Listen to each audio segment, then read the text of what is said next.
Então, hoje nós vamos continuar avançando nessa estrutura de dados maravilhosa, que é o array, né? O ND Array do NumPy.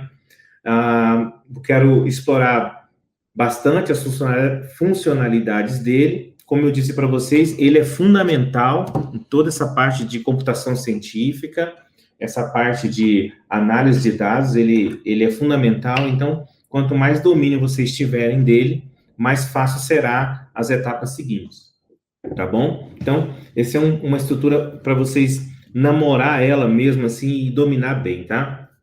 Então, vamos lá.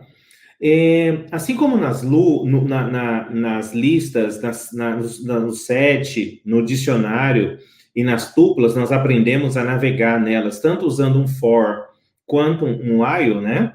Elas têm métodos iteradores que permitem você fazer essa navegação mais facilitada, tá? O array também permite essa iteração usando o for, ok? Então, basicamente, vocês viram que ele usa o mesmo sistema de indexação, partindo do zero como posição 1, né, até o final, e todo o array ele é iterável. Então, você pode usar o for diretamente na estrutura dele. Vejam aqui esse exemplo, tá?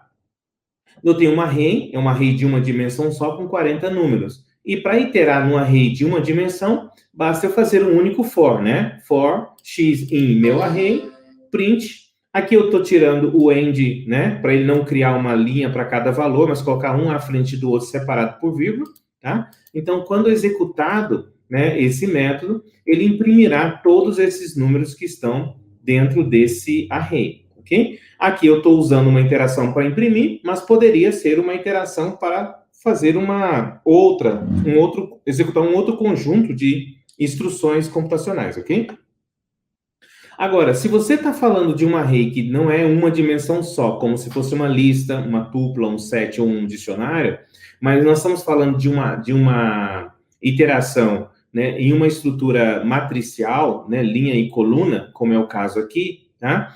Então, o for, ao navegar no primeiro nível, nesse primeiro for, vai percorrer a primeira dimensão, que nesse caso aqui desse array, tá, ela será nesse sentido aqui, né? O primeiro for vai ler esse array, o resultado será todo esse array, a segunda interação vem para cá, a terceira vem para cá e assim por diante, tá? Então, o for, eu vou aninhando eles e cada for mais interno lê a dimensão interna daquele nível superior. Então, o primeiro for, ele vai ler o nível 0, ou seja, a dimensão inicial daquela matriz, tá? Então, observa que se nós dermos aqui, executarmos esse comando, ele imprimiu em cada etapa uma das, né, linhas daquela matriz, com todas as suas colunas, ok? Se eu quero navegar não só nas linhas, mas também nas colunas, eu usarei um for aninhado, né? Então, é possível, né, criar aqui um for, que no primeiro ele navega em linha, e no segundo ele navega valor a valor dentro da linha, o que representaria cada coluna naquele nível, tá?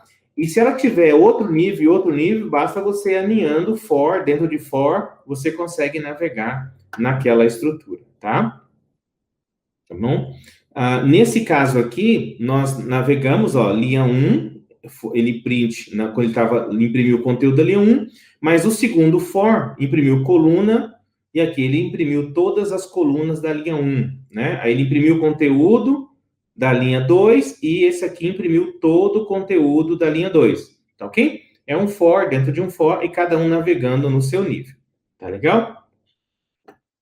Claro, nós aprendemos já a acessar o array, né, usando a indexação. Então, se você vai tirar apenas um conjunto de resultados dentro de um array, você não precisa fazer um for. Se é só para extrair valores lá de dentro, você vai usar a indexação, como nós aprendemos, ok? Você vai usar um for quando você quer fazer algum tipo de processamento muito específico dentro de um array, tá bom? E se você for fazer a operação entre arrays, é melhor você já executar a operação vetorial direto no array do que você ficar executando um for, tá?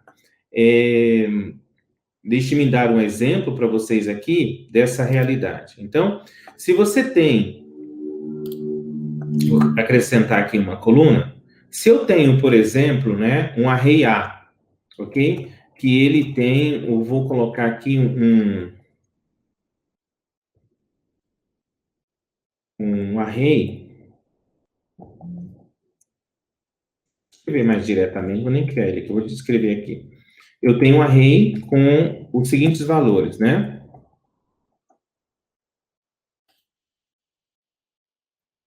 Tem que...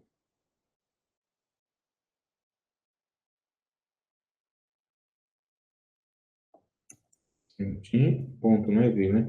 Ponto array.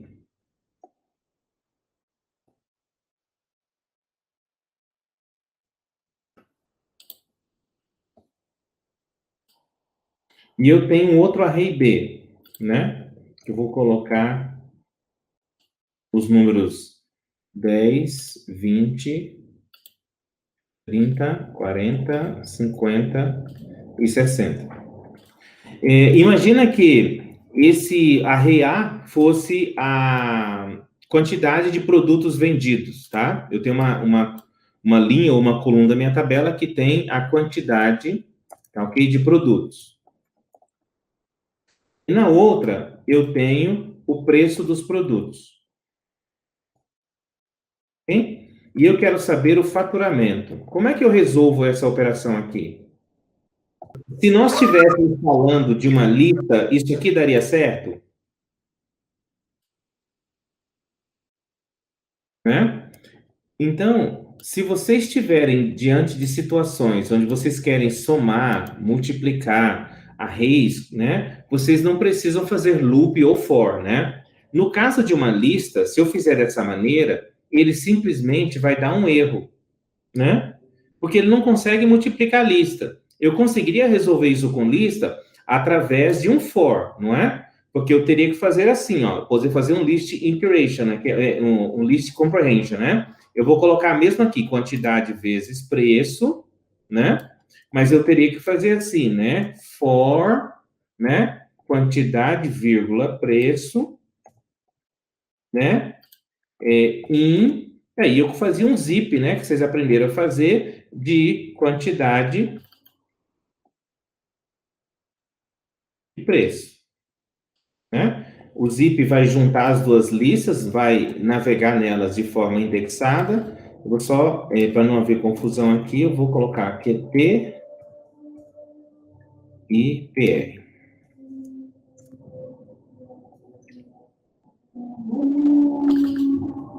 QT, PR, né?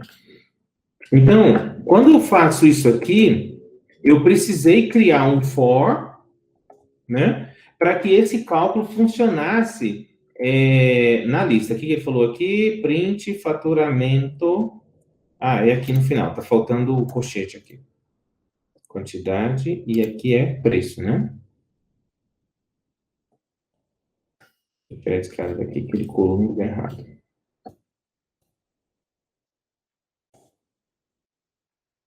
Então, a única maneira de eu fazer esse cálculo, eu teria que fazer um for. Eu precisaria fazer a iteração, né? Eu fiz um for, iterando nos dois ao mesmo tempo, extraindo os valores separados em pares e fazendo a multiplicação desses pares e já formando pelo list comprehension uma outra lista como resultado. 10, 40, 90 deu o mesmo resultado. A diferença é que esse aqui é muito mais simples, né? Eu fiz toda a operação em apenas uma operação aritmética comum, mas ela foi aplicada, como diz em inglês, element-wise, né? Elemento a elemento, né? Dos pares, e me deu um resultado. E a velocidade dessa computação é tipo assim, 50 vezes mais rápido, entendeu? Então, essa é a vantagem do array. Então, só use um for no array se você tiver que fazer algo muito especial. Em geral, basta usar as operações básicas, né? De multiplicação, divisão, adição, concatenação e tudo mais. Você vai chegar nos resultados que você precisa com arrays. Se você tiver muitas dimensões, aqui no caso eu estou exemplificando com 3, né? O primeiro for será executado nessa primeira dimensão, ok? Então, o conteúdo dele será todo o conteúdo que tiver dentro dessa primeira dimensão aqui, tá? Então, o for 0, no primeiro passo, ele vai pegar esse conteúdo aqui, né? Esse. No segundo passo, ele vai pegar esse. Então, nesse primeiro nível.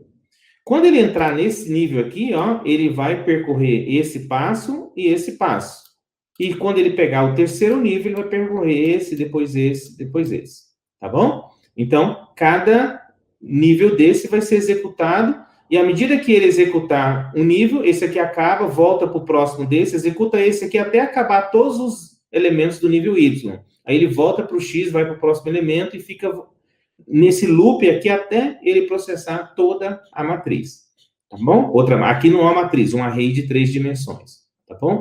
Então, nesse caso aqui, ao executarmos essa operação, ele vai imprimir todos os elementos, né, dessa matriz. Tá bom? Às vezes você quer fazer uma interação e a matriz tem centenas de níveis ou dezenas de níveis e você não quer se preocupar com isso. Você quer simplesmente percorrer a matriz inteira e saber, fazer um teste, ter um valor X lá dentro ou operar com todos os elementos da matriz, ok? Então, você pode fazer essa iteração usando esse ND iter, né? E nesse caso, ele faz um achatamento da matriz, é como se ela se tornasse uma matriz, um array de uma dimensão só. E com um único for, você percorre todos os elementos da lista, tá? Então, se você não tem preocupações em saber qual nível, qual passo, qual dimensão você está, mas se você simplesmente processar todos os elementos, você utiliza esse cara aqui. Ao executar esse aqui, ele vai pegar todos os elementos que estão dessa matriz e vai executar e vai imprimir aqui, por exemplo, todos os elementos dela. O 10, o 20, o 30, depois o 40, o 50, o 60, e depois ele vem 70, depois vem aqui. Todos eles foram impressos em um único for. Aqui eu precisei, para uma matriz desse mesmo tipo, eu precisei escrever 3 fors aninhados, né? Aqui não, com o único usando o ND iter, eu consigo fazer, tá? Se você quiser, durante a iteração, alterar o tipo do dado, imagina que você armazenou um array do tipo inteiro, você quer transformar ele em string durante a operação de achatamento para iterar entre todos os objetos, você já pode especificar o tipo que você deseja para aquele array ser transformado durante a iteração, e se você colocar essa flag, significa que ele não vai fazer uma cópia do array, ele vai simplesmente criar um buffer para aquilo que ele está transformando, tá? Ok? E aí você vai ter como resultado a iteração, tá bom? Aqui poderia ser um string, tá? Aí quando ele imprimir o resultado, você vai ver que o resultado é string, embora fosse um array, aqui no caso, binário, né? String, texto no sentido binário, se nós quiséssemos string Unicode, bastava colocar um U aqui, né? Viria assim. Aqui, se eu quero transformar em um float, né? De 8 bytes, né? De 8 bytes, isso mesmo, ok? Então, ele já transforma em float aquele resultado. Embora eu coloquei inteiro, ele imprimiu como float, tá bom? Então, você pode fazer se a sua operação justificar. Às vezes, você quer fazer a operação, mas você quer saber em que index ele está. Às vezes é importante isso. Eu não quero saber só o valor, mas eu quero saber se ele é o 10º valor, se ele é o 100º valor, tá? Ou eu quero pegar o valor, se ele for múltiplo de alguma coisa, tá? O índice, se for múltiplo de alguma coisa. Então, aqui você pode usar o ND enumerate, né? Para poder trazer o índice junto com o valor. Então, ele vai trazer 2 valores que você vai desempacotar aqui e imprimir, tá? Então, se você quiser usar uma lógica que tenha índice, o índice seja importante, como, por exemplo, eu só quero que imprima as posições pares, por exemplo. Então, você poderia colocar, né, aqui um tratamento onde o IDX, né, mod 2 igual a 0, aí eu vou fazer alguma coisa, tá? Aí eu imprimo. Então, se você precisa desse tipo de lógica, onde a posição do elemento importa, então você pode, o que ele fez aqui? If IDX mod 2, unsupported for tuple. O IDX aqui deixa eu dar um print IDX aqui, só um minutinho. Ele vem na forma de uma tupla, né? Então, eu vou ter que pegar o elemento. Deixa eu pegar aqui. Ele retorna na forma de uma tupla, tá vendo? Então, eu tenho que pegar a parte 0 da tupla, né? O Luciano chegando. Então, if dx 0, né?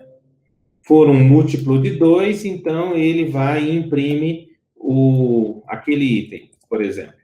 Tá? Então, você poderia criar lógicas assim, se você tiver essa necessidade.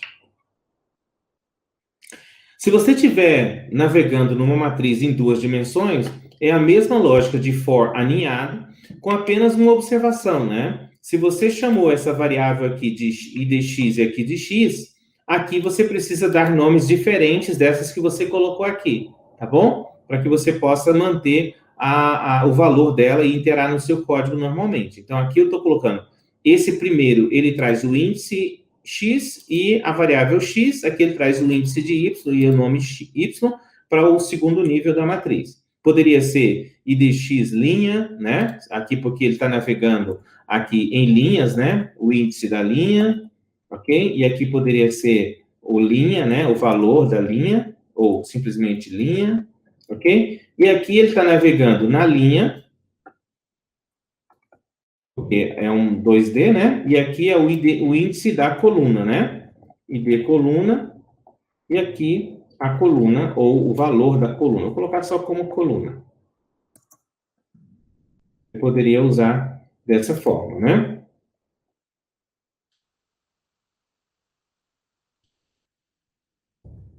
Linha, e aqui ID coluna, e aqui coluna.